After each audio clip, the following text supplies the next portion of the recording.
Welcome to the December outlook for fixed income. This month, we're answering the big question that's on everybody's mind. Will the RBI cut rates this month?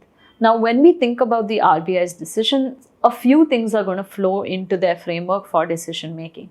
The first is in terms of the inflation print. Then we're also looking at the external environment. And lastly, we're going to look at what the Fed is doing.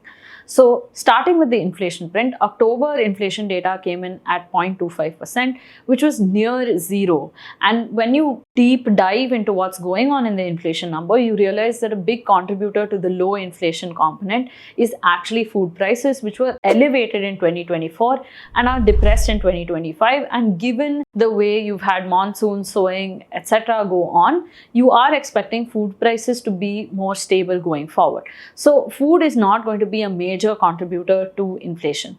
At the same time, we've also had lower oil prices, which again shows that the inflation basket has not been so volatile. Keeping these numbers in mind, you know that there is now more policy space for the RBI to actually cut interest rates, given that the target inflation number is between 2 to 6%, with 4% being the key target in the medium term. Now, moving on to the external environment. When we think about how India is positioned in the global context, despite a very strong Q2 growth number of 8.2%, you are seeing some external environment weakness, meaning we've still not inked a very solid deal with the US, despite the US being a top trading partner.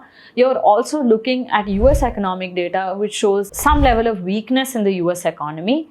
And you're seeing a global environment where most economies are struggling to grow in this phase. So when we're in an environment where growth is not a guaranteed thing, you do need to have more policy support that comes in, even if the domestic economy is doing well. The idea is that India could be susceptible to external shocks that come from other global economies. Now, moving on to the third part, which is Fed commentary.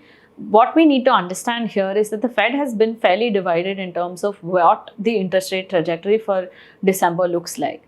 Now, you've had some committee members who believe that it's time to hold interest rates where they are. You have some committee members who believe that it should be lower. And you have some committee members who are more worried about inflation than job market data, given the recent stability in job market inputs. Now, keeping all of this in mind, the Fed is also likely to see a new chairman in 2026, and that chairman could be significantly more dovish than Jerome Powell today. So the stance of the Fed and the trajectory of interest rates could actually be quite different in 2026. And this is something that everyone needs to keep an eye on to see how this evolves over a period of time. Broadly, the Fed is worried about a rapid deterioration in the job market, and this may not be something that shows up in the monthly data, but it could be something that we saw earlier in the year in terms of revisions to jobs data, which comes in later on. Now, this brings us to a wrap in terms of the outlook. We've covered those three key pillars in terms of what the RBI will do, and it definitely looks like the factors are pointing towards a rate cut. You clearly have low inflation, uncertainty in the global environment, and a potentially dovish Fed that is lining up to support lower interest rates in India as well. What do you think is happening with interest rates? Please share your thoughts in the comments below. If you enjoyed this outlook, you could also share it with a friend.